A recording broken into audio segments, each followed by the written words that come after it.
this delivery was done during the time of Speaker Lord Velasco. Duterte time definitely yung isa ron. Yung isang na-point out sa akin na nag-inform sa akin. Yun. Nahalataan nyo ba? It's coming? Kasi, eto yan. Alam natin, pagdating sa korupsyon, wala talagang bahid ang Duterte. Pwede na nilang ibintang yung EJK, kung ano man yan, kung ano binibintang nila. Babaero si PRRD. Hindi ko sinasabing totoo, ha? Oo. Pero pagdating sa korupsyon, lalong-lalo na itong ghost projects, alam nila sablay. Hindi nila maididikit sa Duterte. Siyempre, si Saldico ang nagbibigay ng maleta, di ba? Alam ka na mabigyan niya pa si BP Sara. Yung maleta na nga yun, ibang mga pinagbibigyan noon, yung iba doon, para sirain din si BP Sara. Usap-usapan ngayon sa mundo ng social media matapos ngang magbida-bida at manguna upang patalsikin sa pwesto si Vice President Sara Duterte, di umano'y binansagang Dilima 2.0 na si Congressman Jinky Luistro, posible di umanong matanggalan ng lisensya at masibak sa pwesto bilang chairman ng House Committee on Justice na siyang nangunguna sa pagsusulong na mapatalsik sa pwesto si BP Sara Duterte at dating COMELEC and COA Commissioner na si Attorney Rowena Guanzon. May malaking pasabog na siyang gigimbal umano kay Luistro at sa buong Kongreso. Ano kaya ito? Ating alamin. Pero bago tayo magpatuloy, kung bago ka pa lang sa aking channel ay huwag mo nang kalimutang mag-like, comment at mag-subscribe para lagi kang updated sa mga susunod nating video.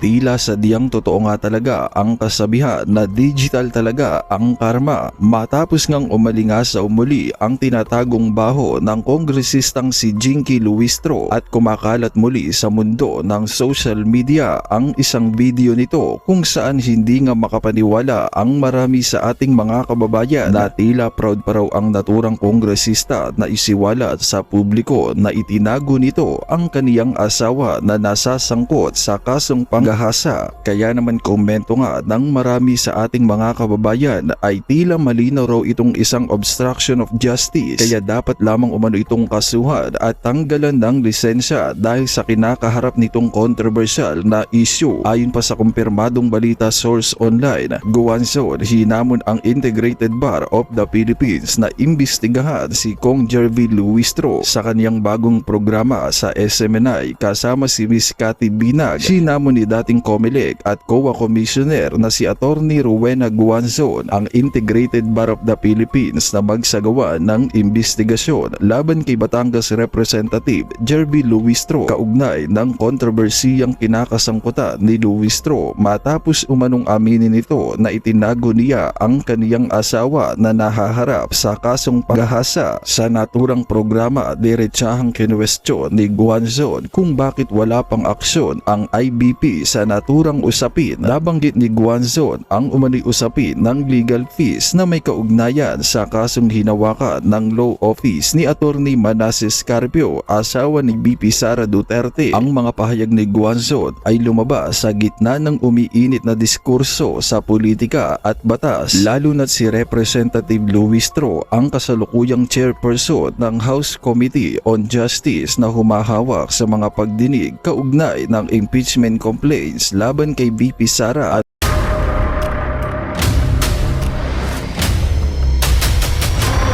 bago tayo mag-umpisa, baka pwede nyong i-like ang video na to. Malaking bagay ang like sa aming mga content creators. Maraming salamat po.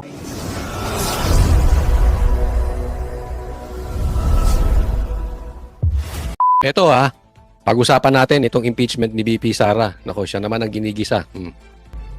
Inalmahan ni Vice President Sara Duterte ang paghiling sa House Justice Committee na ipasampina ang kanyang financial records at iba pa kaugnay ng pagdinig sa impeachment complaints laban sa kanya. Sabi ng bise, patunay raw ito na walang sapat na ebidensya para isulong ang impeachment case laban sa kanya.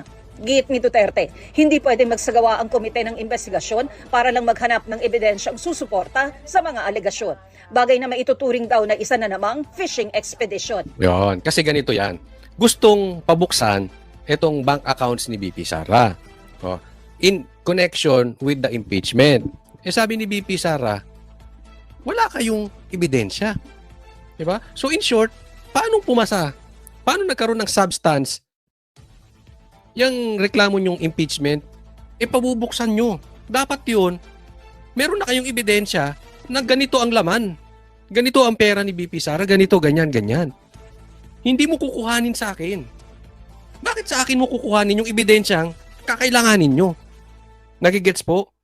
Ang tawag dyan, fishing expedition or, kaya nga sabi ko, pambira, ang laki na ng problema natin sa gera. Itong mga congressman, ang inaatubag, mangisda pa. Itong mga congressman, ang inaatupag, yung impeachment ni BP Sara, hindi na nga masolusyonan tong problema sa langis. Nangingisda pa kayo, mga animal kayo. Di ba? Hindi. Ang gusto kasi nilang mangyari, parang self-incrimination. Yung ebidensya nila, galing sa akin. Dapat sa akin, taka ba kayo? Kayong nagsamba ng impeachment, dapat meron na kayong ebidensya in the first place. Yun po ang punto ni BP Sara. Na tama naman, at alam naman ng mga abogado yan. Si Akbayan Party List Representative Chel Jokno ang humiling ng pagpapasabpina ng financial records ng bise. Yan naman, sabi na natin. Alam na natin si Joke. Game plan. Alam mo yung pagpapabukas ng bank account? Kaninong game plan yan? Trilyanis na trilyanis. Dilaw na dilaw. Kain suka na kain suka. Di ba? Alam na natin yung tugtugin na yan eh. Pero in short, wala talaga silang matibay na ebidensya sa Duterte. Alam mo kung anong style dito?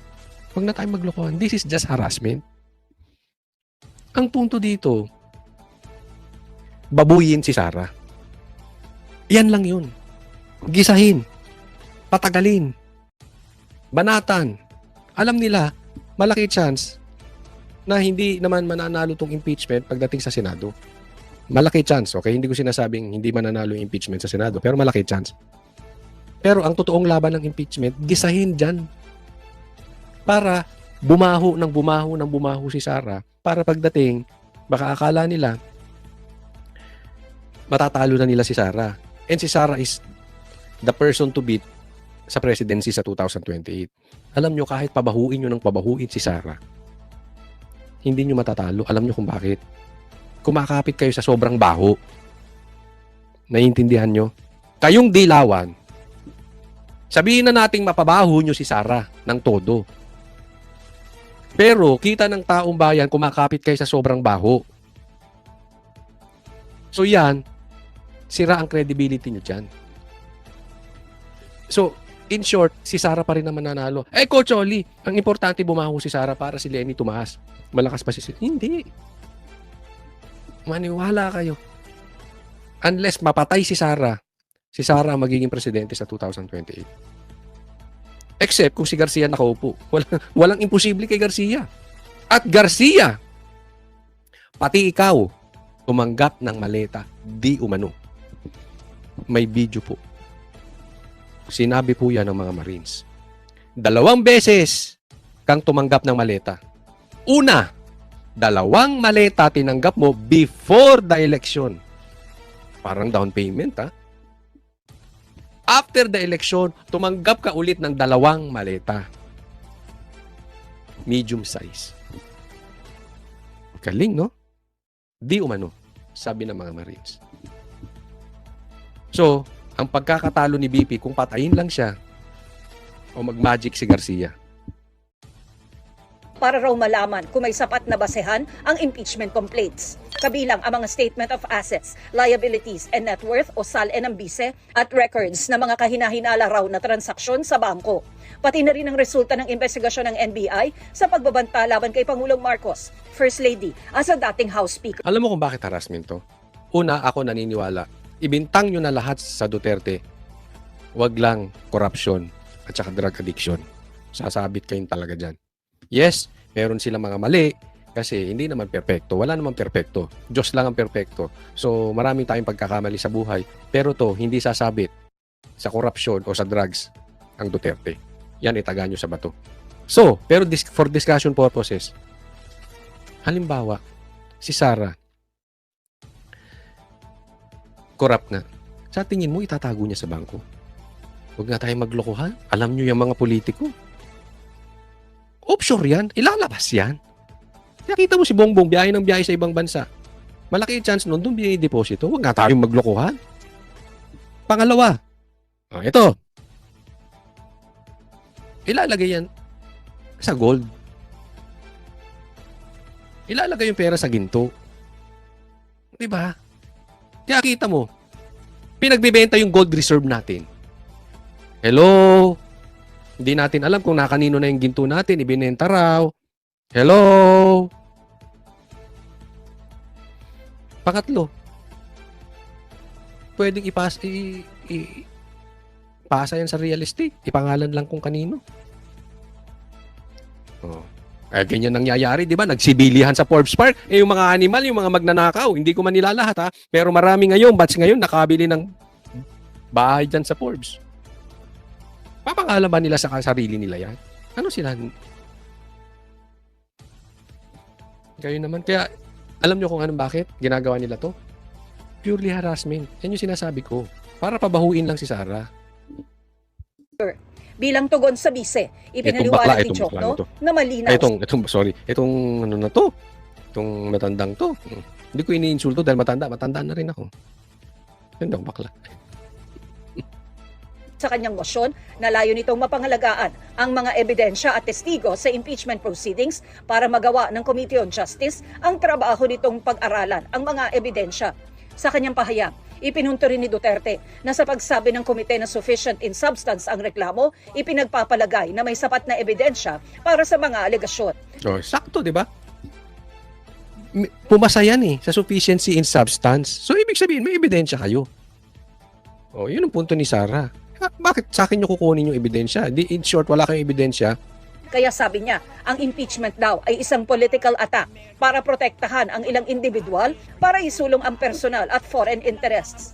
Sagot ni Justice Committee Chairperson Representative Jervy Luistro kay Duterte, magkaiba raw ang ginagamit na standards sa determination ng sufficiency in substance at sa pagdetermina ng komite kung may sapat na basehan ang reklamo. I beg to disagree to that. There is sufficiency in substance if there is recital of facts that constitute an offense determinative of the jurisdiction of the Committee on Justice. On step 3, what we determine on the basis of the pleadings and the evidence available is sufficient ground. So, we cannot say na the committee was erroneous because they are asking for issuance of subpoena now. Kasama rin sa hiling ni Jokno ang paglipat sa kustodiya ng Kamara kay Ramil Madriaga na nagpakilala noong bagman umano ni Vice President Duterte. Ito raw ay para masiguro ang kanyang kaligtasan at pagdalo para tumestigo sa impeachment proceedings. Sabi ng bise, nakababahala raw ang kahilingang ito na ayon sa kanya ay pagbibigay ng special treatment kay Madriaga. Pero sabi ni Luistro, totoo yung sinasabi ni Sara, no? So, aalisin sa preso, tapos dadalhin sa kustodiya ng congressman. So, ano yan? Bibigyan nyo ng aircon? Bibigyan nyo ng VIP treatment? Pakakainin nyo na masasarap na pagkain? Para ano? Pati yung pagpatay kay Rizal, kasalanan ng Duterte? Lahat, syempre. Ikaw ba naman? Di ba? Nasa preso ka. Matindi pa kaso niyan. Kidnapper. Alleged kidnapper. Tapos bibigyan yung VIP treatment. Baka mamaya pakawalan pa yan dyan. Pababalikin na lang pagka may hearing. Mamaya mangidnap yan. Mamaya pumatay pa ng tao yan. Hindi maganda yung mga naiisip nyo dyan. Next po tayo. Ito, tingnan natin si Marcos, ito si Bongbong Marcos at isang bayarang vlogger. Sinabi niya sa una speech niya, mahiya naman kayo. So, ang dami niya napaniwala doon. So, ang taas ng expectations. Tapos, as time went by, makikita nyo na parang lukewarm na siya yung administrasyon na yun. Kapansin-pansin umano ang paglamig ng administrasyon sa investigasyon sa flood control projects. Ayon sa political analyst na si Professor Dennis Coronacion, mula sa pagiging masigasig nito sa paghahabol ng mga sangkot sa anomalya, kung titignan ngayon, hindi lubusang natupad ni Pangulong Ferdinand Marcos Jr. ang kanyang pangako na may makukulong na malalaking personalidad na sangkot sa anomalya. Ayan, dito muna tayo. Bigyan natin komentaryo. Alam nyo, di ba mainit siya ang yabang pa ni Bongbong Marcos? Sinabi niya, ay, Mahiya naman kayo. Nagmalaki pa siya. May makukulong. Pagkatapos nun, naging malamya na siya. Naging lukewarm. Naging maligamgam na siya dito sa investigasyon. Sa katunayan, pinasaran niya na yung ICI. Tapos yung Blue Ribbon, wala na. Ayaw na mag-imbestiga. Gusto na magpirmahan ng committee report. So in short, gusto nang tapusin. Naging maligamgam si Bongbong Marcos. Alam niyo po, na ihahambing ko si Bongbong Marcos sa isang bayarang vlogger. Tandaan niyo po, yan ang style ng bayarang vlogger. Yung atak ng atak. Pak. Mahiya naman kayo. Nagmumura pa yan. Bubula ang bibig. Tapos biglang tatahimik. Ganyan si Bongbong Marcos. Ha? Mag-vlog ka na kaya, Bongbong Marcos. Hindi ka parang presidente, para kang bayarang vlogger eh. Ganyan ang bayarang vlogger. Walang consistency. Parang nawawala ng gasolina sa gitna. Ako, ang dami na naming kasamang ganyan. Galit na galit kay Bongbong. Ngayon, nandoon sa panig ni Bongbong. Galit na galit kay Romualdez. Ayan, maraming nagsilipat kay Romualdez. Pero, dahil sa baho ng pangalan ni Romualdez, so watch out. Hindi nila aaminin, pabor sila kay Romualdez. Ano mo style nila? Tatahimik. Kaya alam mo, nasa kampo ni Romualdez. Isa pang senyales na nasa kampo ni Romualdez, para sa kaalaman nyo lang. Binabanatan si Bongbong. Pero pagdating kay Romualdez, tahimik. Malalaman nyo. Oh, may kakilala kayong vlogger, sabihin nyo dyan sa ilalim. Sa comment section. Ganyan ang style ni Bongbong Marcos. Parang bayarang vlogger. So sabihin natin tapos na yung kanyang trabaho. So I think pwede nang i-evaluate. Pumasok ba yung kanyang ginawa doon sa standard, sinasaan naman po ng mga Pilipino. Tingin ko yung kanyang performance pagdating sa investigation fell short of his promises. Dahil ng December 15 daw may makukulong, tapos wala daw sacred cow. Dahil dito, hindi maiiwasang isipin ng publiko na may pinagtatakpan ng administrasyon sa investigasyon. Kasi disappointing kasi clearly may mga pinreflektahan sila mga kasamahan nila, mga political leaders na nabanggit nung una pa man pero hindi naman naisama sa mga papailan daw ng kaso. Ayun, sa madaling salita, ang ganda no sinabi dito, may makukulong. Wala daw sacred cows. Tapos, wala namang nakulong. Tapos yung mga kaibigan niya, mga political leaders na nabanggit, wala din. Hindi naman na-filean ng kaso. Naintindihan? Kaya ito si Bongbong Marcos, wala talagang hindi reliable. Inconsistent kasi. No, yan pa naman sa isang tao ang very important. Di ba kung kayo magnenegosyo or meron kayong gustong katrabaho, you want a reliable person. Si kay Bongbong wala. May pamahiya-hiya kayo, no sacred cows. Asan na? Asan na? Puntang natin. Diba? Hinarang na ni Boying, hinarang na ni Lacson, hinarang na ni Soto, wala na naimbestigahan sa ICI, wala na, tapos na. Malakas po ang trolls ng ng gobyerno ngayon. Siguro alam nyo naman. Eto pa. Yung media. May nabanggit sa amin. Lalabas din yun sa interview. Pati media. Nabibigyan. Walaan nyo. Malaking media. Kayo, alagay nyo sino. Sino yung bayarang media? Nakatanggap din ng maleta. Ito pag-usapan natin dahil exciting po ito. Inamin na. Totoo yung sinasabi nitong 18 Brave Marines. Tawagin na lang natin 18K para mabilis Itong 18K inamin ng Malacanang na totoo yung sinasabing na-deliver. May totoong maletang tinideliver. Sa mga letratong sinumite sa joint affidavit ng 18 dating sundalo ng pagde-deliver umano ng mali-maletang pera sa ilang opisyal at personalidad, sabi ni Ombudsman Jesus Crispin Remulla, may nakitang isa na hindi raw tumutugma sa timeline ng kanilang kwento. When we investigated that angle, it appears that this delivery was done during the time of Speaker Lord Velasco. Duterte time, definitely yung isa ron. Yung isang na-point out sa akin na nag-inform sa akin. Yun. Nahalata nyo ba? It's coming. Kasi, eto yan. Alam natin, pagdating sa korupsyon, wala talagang bahid ang Duterte. Pwede na nilang ibintang yung EJK, kung ano man yan, kung ano binibintang nila. Babaero si PRRD. Hindi ko sinasabing totoo, ha? Oo. Pero pagdating sa korupsyon, lalong-lalo na itong ghost projects, alam nila sablay. Hindi nila maididikit sa Duterte. Siyempre, si Saldico ang nagbibigay ng maleta, di ba?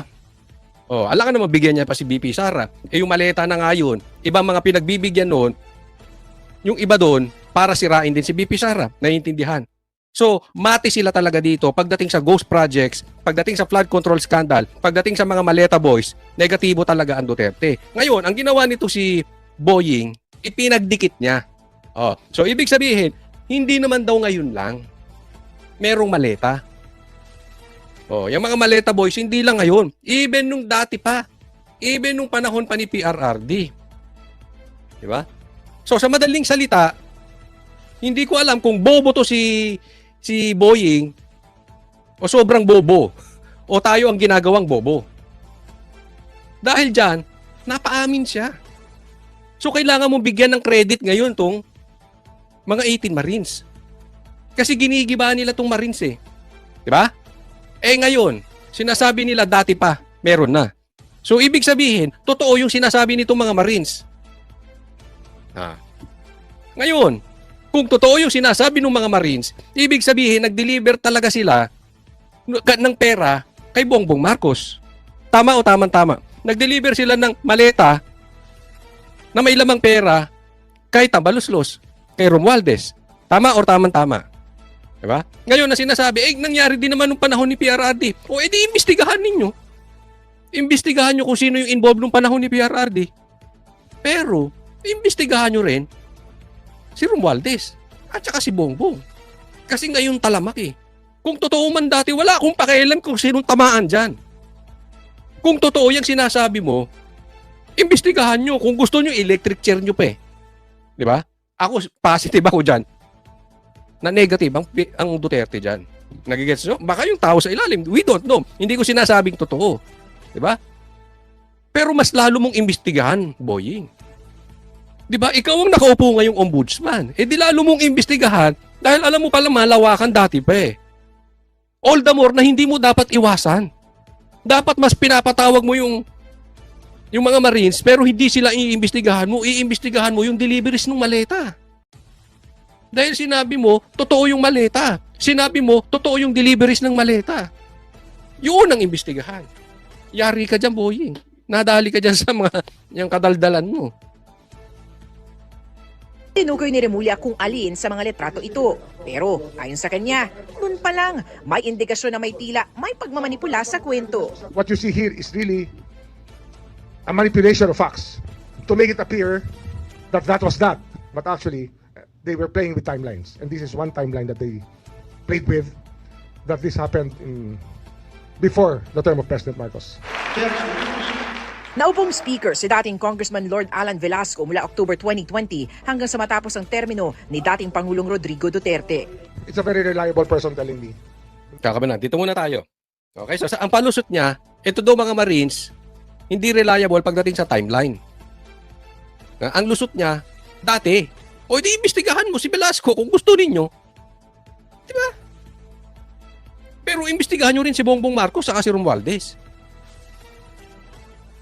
Hindi kayo dapat double standard. That picture was taken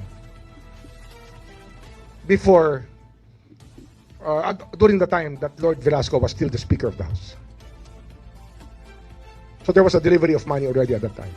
Tinukoy naman ni Remulla si dating Congressman Mike Defensor na nasa likod umano ng litrato at kwento. Pero may isa pa umanong mambabatas na sumususog nito. I have reason to believe that Mike Defensor was called to task already by people concerned with that picture that was shown. He was instrumental in putting together the affidavit. I think we all know that. He's not denying it anyway. Meron na lumapit kay Mike Defensor tungkol sa picture na yun. Sige, tanongin niyo siya kung sino yun. He might want to tell you. Congress. Member of Congress. Kinukuha pa So dito tayo, papasokin muna natin dito. Yung intel daw niya, sinasabi na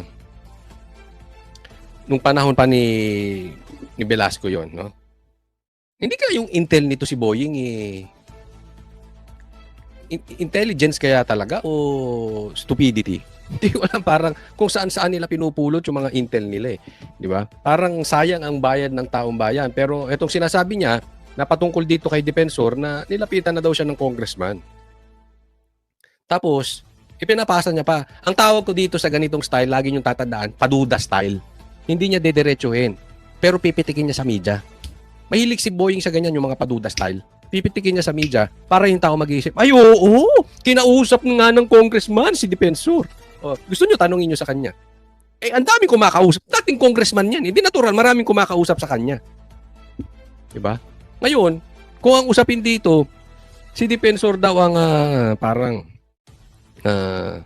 naging instrumento nito. Alam mo, hindi na issue kung sino instrumento niyan. Malay mo, ako instrumento niyan.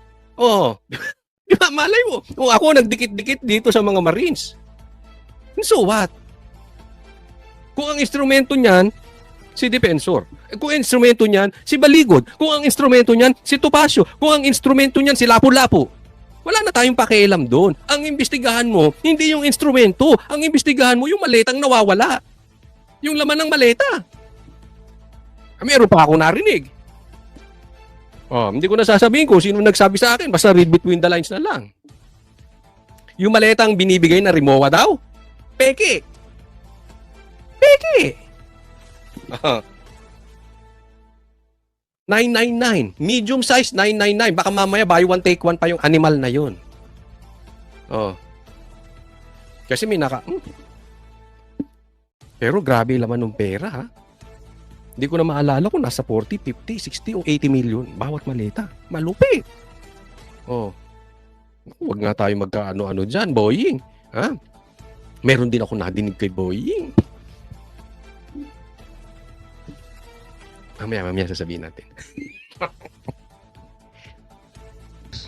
Kinukuha pa namin ang panig ni Defensor at ni Attorney Levy Baligod ukol sa mga sinabi ni Remulla. Pero dati nang sinabi ni Defensor na wala siyang kinalaman sa affidavit, bagamat inaming tumutulong siya sa 18 dating sundalo. Maglalabas na raw ng sabina ang ombudsman laban sa 18 dating sundalo oras sa makapagsumite ang mga ito ng individual nila mga affidavit. Dito, mas matatanong raw isa-isa ang mga nagpakilalang security aid tungkol sa mga detalye ng kanilang deliveries. Lilinawin lang natin kasi ang hinahabol natin dito yung kamalian pa rin. The act itself is still what we are after. Bakit galit ka? Ba't galit ka? Hindi, bakit gusto mong patawag? Ha? Bakit gusto mong patawag tapos isa-isa? Ano ba yan? I-date mo ba sila? Bakit hindi kailangan? Ito nga na, itanong ko sa isang abogado, ha? Magaling tong abogado. Kailangan bang affidavit? Pag may sinabmit na reklamo o notaryo, kailangan iwahiwalay? First time ba mangyayari ito? Hindi naman tao. Madalas naman daw mangyari. Tinanong ko, bakit hingi ng hingi ito si Boying? Diba? Kasi, ang gusto mangyari nito si Boying, sabi sa akin, gusto niya na merong magkamaling sumagot, na iba dun sa affidavit, diba? Yung chances ng error. Pero alam mo, kahit balibaligtarin mo yan, totoo ang sasabihin yan. Gustong gisahin isa-isa. Sa madaling salita, ang talagang gigisahin, yung nagrereklamo. Hindi yung maleta. Yan ang motibo nito. Alam mo, may napagtanungan ako, ha? Ito naman reliable person. Okay? Hindi ko nababanggitin kung sino siya. Napagtanungan ko, si Boying ba nabigyan ng maleta? Sige, sagot niyo kung ano. Sige, sa tingin niyo, nabigyan ba ito ng maleta? Alam niyo ang sagot sa akin? Eto. Hindi niya na kailangan mabigyan ng maleta. Bakit naman? Sobrang yaman ba yan? Nako! Alam mo doon? Doon sa ganon? Nako, binenta yung ganon? Ganon? Nagkagaanunan? Ganon. Dapat nga siya pa magbigay ng maleta. Oy, katapang style. Sabi ko, totoo ba yan? Hindi ako naniniwala. Hindi magagawa ng isang Rimulya yan, sabi ko. Malinis ang budhi ng mga Rimulya. Eh, may sagot sa akin. Bahala ka, tatanong-tanong ka, hindi ka maniniwala. O, hindi, nadali na. O, ano, ba't ako nagtanong? O, kasi sabi ko, malinis yung Rimulya. Oo. Wala yan tungkol doon sa ano, yung malaking ano. Wala, malabo. So, ewan ko ka, kayo, naniniwala kayo doon. Sa pinagtanungan ko, hindi ako naniniwala. Ama naming Diyos na makapangyarihan sa lahat, salamat po sa iyong pagmamahal na hindi nagmamaliw. Sa gitna ng kaguluhan sa aming bansa, turuan niyo po kaming magtiwala sa iyong hustisya at hindi sa hustisya ng tao. Linisin niyo po ang aming mga puso at ituro niyo po ang tamang daan ng katotohanan at pag-ibig. Tulungan niyo po kaming maging ilaw sa gitna ng dilim at ipakita sa mundo na may pag-asa pa sa pangalan ng aming Panginoon Hesus. Salamat po sa pag-ibig po ninyo at salamat sa pagdinig ng aming mga panalangin at iligtas niyo po kami. Sa pangalawa po niyong pagparito at patawarin po kami sa lahat ng aming mga pagkukulang at pagkakasala sapagkat ito po ang aming samutiling sa matamis na pangalan ng aming Panginoon Hesus. Amen. Sa lumang silid, mag-isa kang tahimik. Walang kamera, palakpak ay wala na.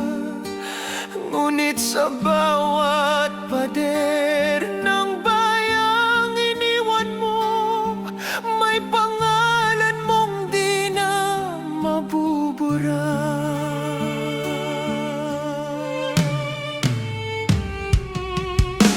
Minsan kang naging balikat ng mahihina, kalaban ng takot, kakampi ng masa.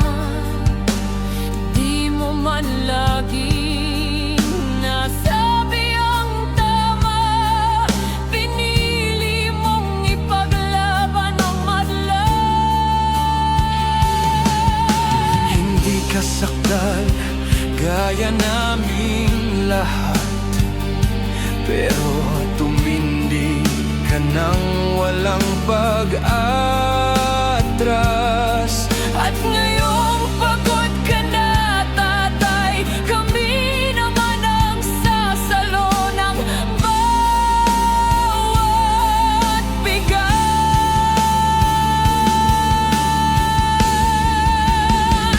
Hanggang sa dulo, ikaw ay mahal. Kahit papagod na ang iyong katawan, tatay, salamat sa iyong paglaban. Ngayon, kami naman hanggang sa dulo.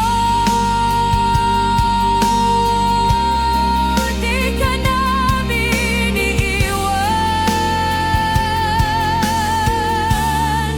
Ang kwento mo'y dala ng bayan.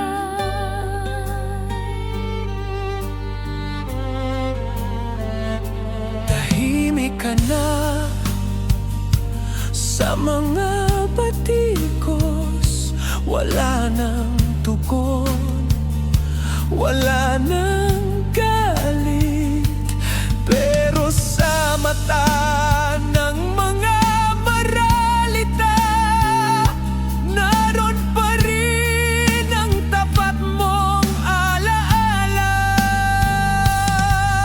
Marami mang di nakaintindi, marami pa rin ang di nakakalimot.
At yun na nga mga kababayan, ano na ang masasabi mo? Kung mayroon kayong hinaingat komento patungkol sa balitang ito, please comment down below. Pag-uusapan natin yan sa comment section. At kung nagustuhan nyo ang video, ay huwag kalimutang mag-like at i-share na din para mas marami pang makaalam at umabot ito sa marami sa ating mga kababayan. Maraming salamat po. Mabuti pa ang sardinas, may label. Tayo, wala. Oo nga pala. Nay, ito na yung bayad ko sa isa, ano? O, kunin mo yung isa. Isa muna, iyan, no? Tapos, isa pa, di ba? 4 dapat na sardinas, eh. Yan. 3 na. Pang-4 na sardinas. Okay na.